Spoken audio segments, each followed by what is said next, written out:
Welcome to Ridout Maybee's podcast on how to file a trademark application in Canada. My name is Paul Tackaberry. I am a trademark lawyer at Ridout Maybee. The information we provide in this podcast is not legal advice. That's because we do not know the specific facts you are dealing with. If you want to talk to me about your situation, please contact me at 416-865-3526 or send me an email at ptackaberry@ridoutmaybee.com. There are two main sources for the information in this podcast. First is the expertise at Ridout Maybee. To learn more about Ridout Maybee, click the R&M website link. To learn more about my experience, click Paul's bio.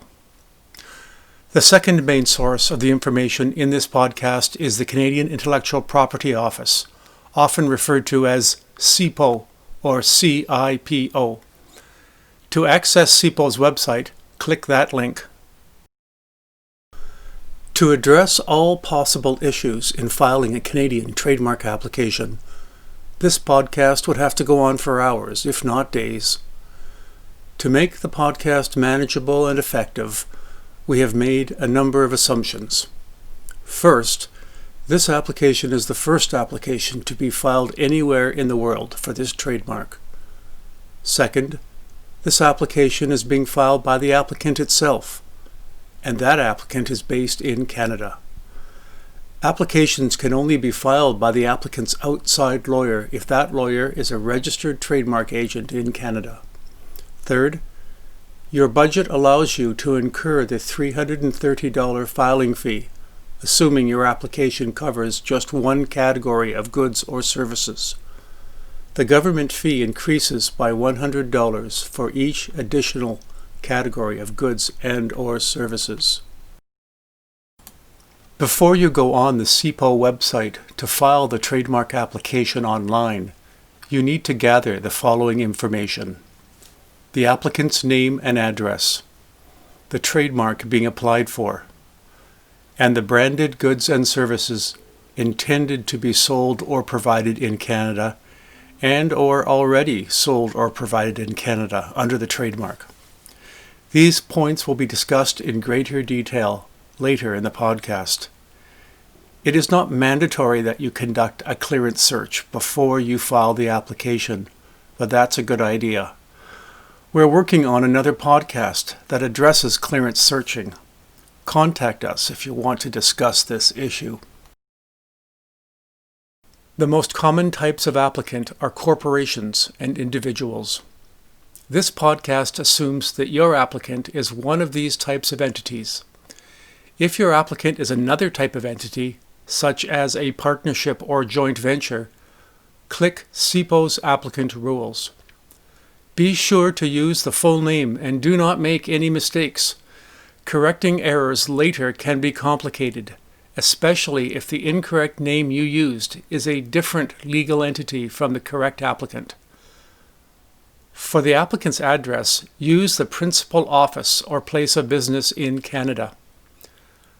For details on how to express the address, click CIPO's address rules. Before you go online to file your application, you need to decide if you are going to apply to register a plain text version of the trademark or a design version, sometimes called a logo. A design version can include text in a stylized format and/or a non-text design. If you have already developed a design version, your trademark will get the broadest protection if you file two applications, one for plain text and another for design.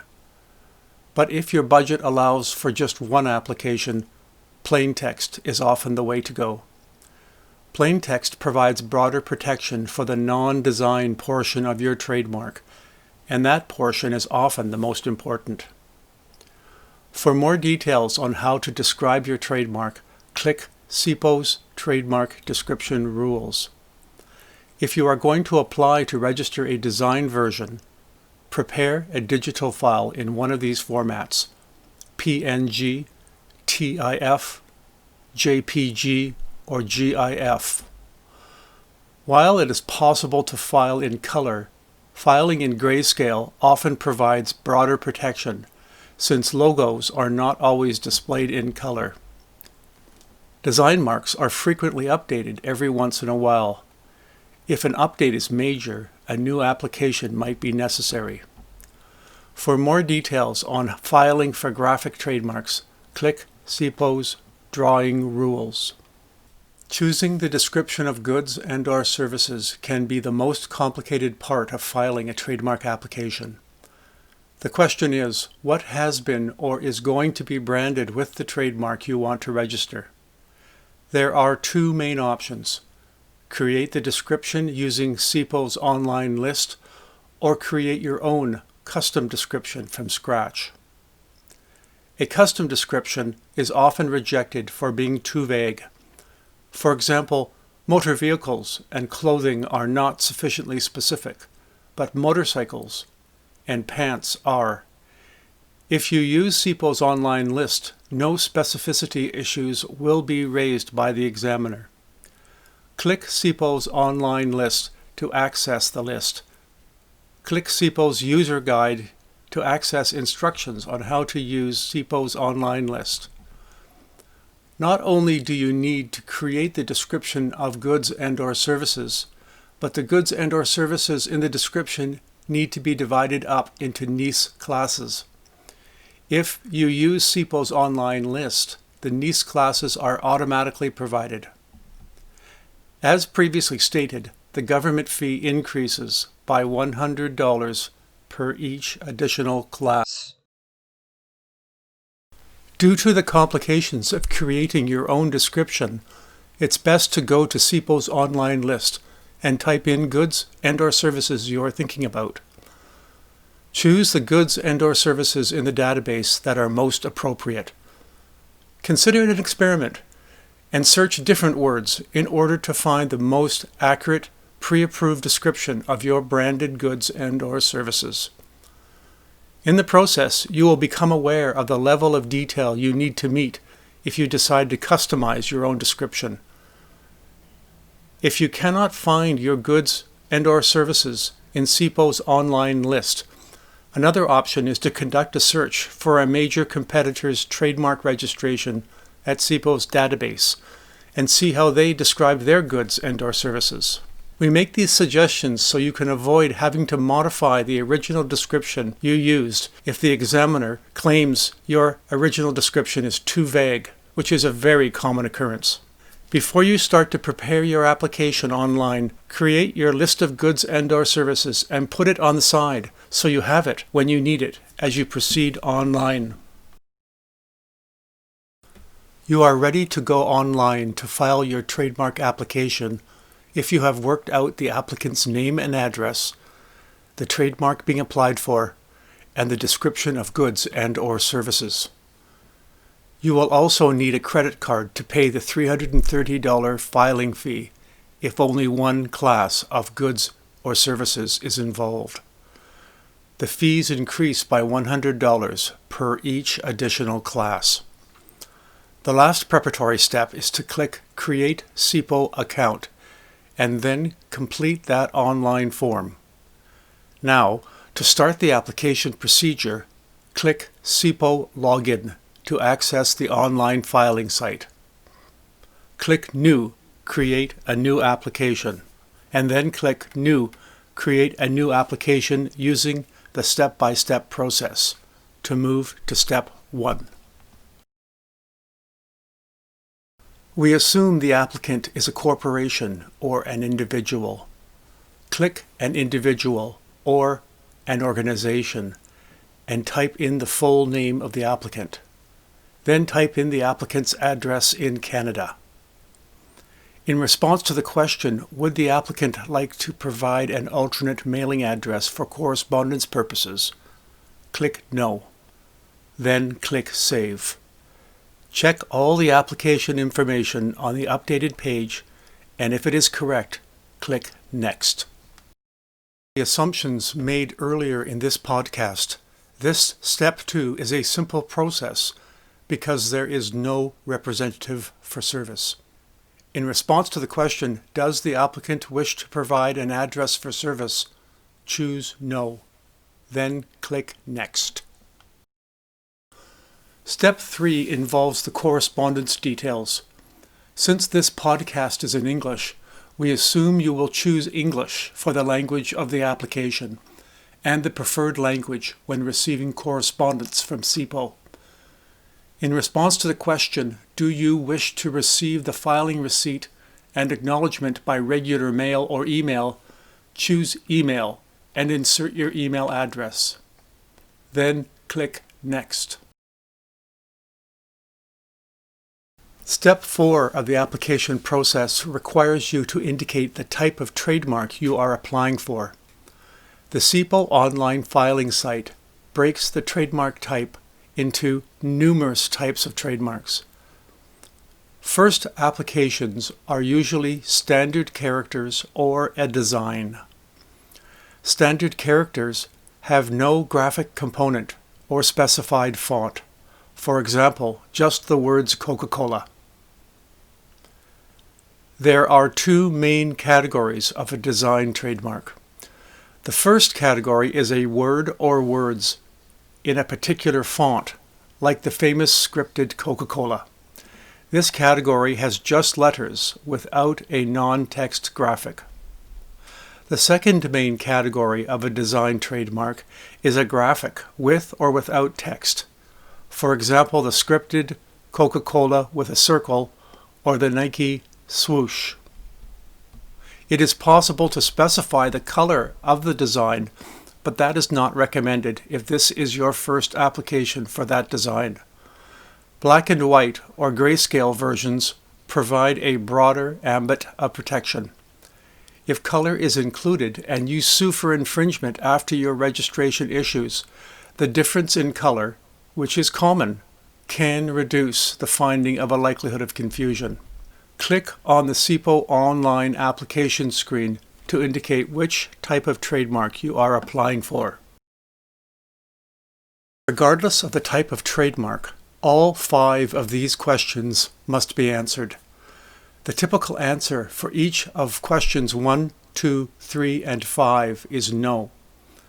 If all of the words in the trademark are English or French, which is typical in Canada, the answer to question 4 is also no.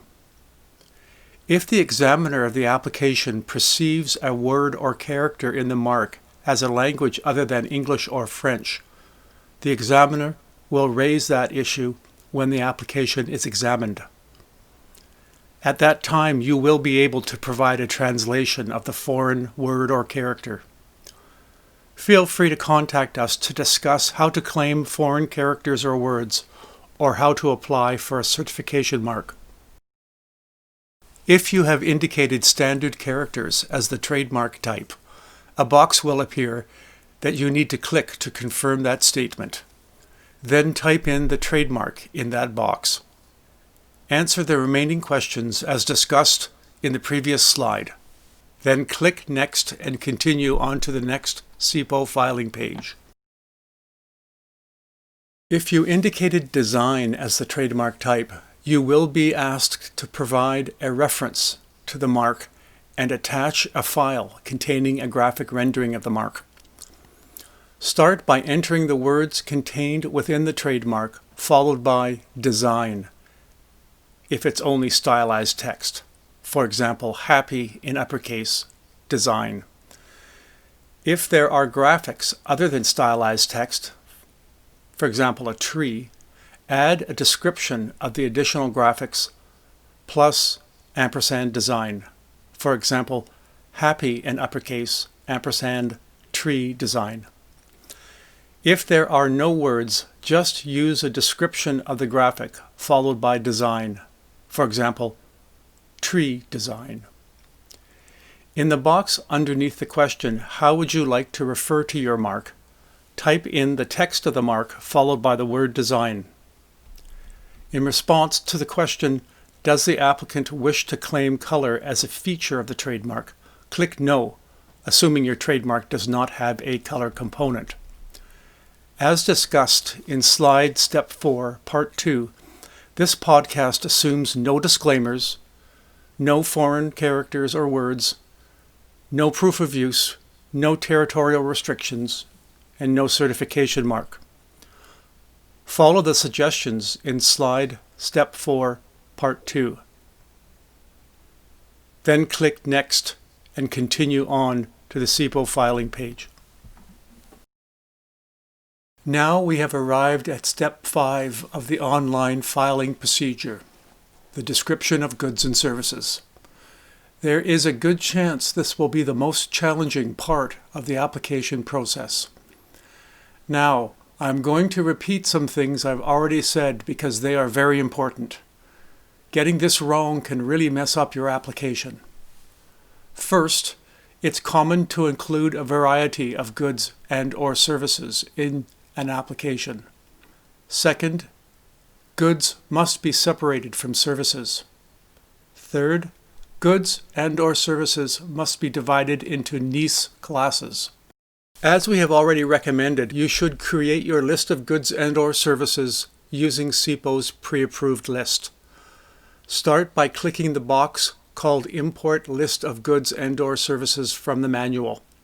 If you prefer to create your own custom list from scratch, which we do not recommend, click the box Custom Goods and/or the box Custom Services. Because creating a custom list is complicated, with many judgment calls, and likely to be challenged by the examiner during the examination process, we will not go into that approach in this podcast. Rather, we will show you how to create a list using CIPO's pre-approved list. Consider this stage an experiment, where you try different approaches to find the best choice. In search keywords, enter each and every goods and/or services you have already provided with the trademark, as well as those that you have an intention to provide in the future. For example, type in pants and click search to see if that word appears on the list. If the term you search is too vague, for example, clothing or wearing apparel, it will not appear on the list. And that means you need to search again using a more specific term. If the term is on the list, you can use it. We recommend using the term on the list that is most expansive. For example, use shirts, even though the list includes t-shirts, children's shirts, denim shirts, and golf shirts. Feel free to use the more detailed descriptions as well, assuming you've already sold or intend to sell those branded goods and/or services, but be sure to use the broad description as well. Here I discuss the procedure for adding goods and/or services to your list. Start by checking the box beside the specific goods and/or services you have just searched and want to include. Then click the top blue button with the text Add Items to your list. When the green box appears with the text Successfully Added Terms to my list, close off that box by clicking the X at the upper right of the box. If you want to add more goods and/or services, repeat steps 1, 2, and 3 above. Before you complete your list, click the tab My List at the top of the page and carefully review the list to be sure it is accurate and complete. When your list is complete, click the green box at the bottom left containing the terms Export to CIPO e-filing. Once again, check all the goods and/or services you have chosen to be sure the list is accurate and complete. If necessary, make corrections and/or additions. I keep repeating this because it is not possible to add broader goods and/or services to an application after it has been filed. If you want to have a registration for goods and/or services that are broader than those in the application you previously filed, you will need to file another application. It is possible to provide more details of goods and/or services listed in a previously filed application before it issues to registration, as long as the examiner does not consider those details to be more expansive. Once you are comfortable with your list, click Next. In order to move towards filing your application, click No to both of these questions. It is rare to provide additional information and/or documentation when an application is initially filed. You are free to do that later on in the application process. Click Next and review all the application details on the next page. When you are sure those details are correct, click Confirm and Add to Cart. We encourage you to download a complete version of your application before you move forward. This way you have a record of what you are about to pay for. To download a complete version of the application, click the page icon or the box icon under the heading Actions. This way you can choose between a PDF or HTML document. Check the details one last time, and when you are ready to complete the filing, click Proceed to Payment. The application will be filed once the fee payment is processed. 2 to 3 weeks after you filed your application, CIPO will email you a notice of filing confirming the application details. Then 2 years will pass before CIPO examines the application. Yes, 2 years. Hopefully the examination process will speed up soon. An examiner's report will issue if CIPO sees any problems with the examination, such as confusion with another registered or pending trademark, the descriptive nature of your trademark, or the vague description of your goods and/or services. Arguments and/or a revised application can be filed in response to an examiner's report. We are available to help you with that stage. Assuming CIPO approves your application, it will then be advertised. If no third party files an opposition, your registration will issue 3 to 4 months after advertisement. Currently, the Canadian trademark registration process takes 32 to 36 months, assuming no complications. Please contact me at 416-865-3526 or Tackaberry@ridoutmaybee.com if you have any questions about clearance searches, post-application steps, or the information in this podcast. Good luck with your trademark application. If an examiner raises any issues, we invite you to contact us to discuss how you should reply to the examiner's report. By the time your application is examined, we will have posted a podcast on how to work through the post-application steps.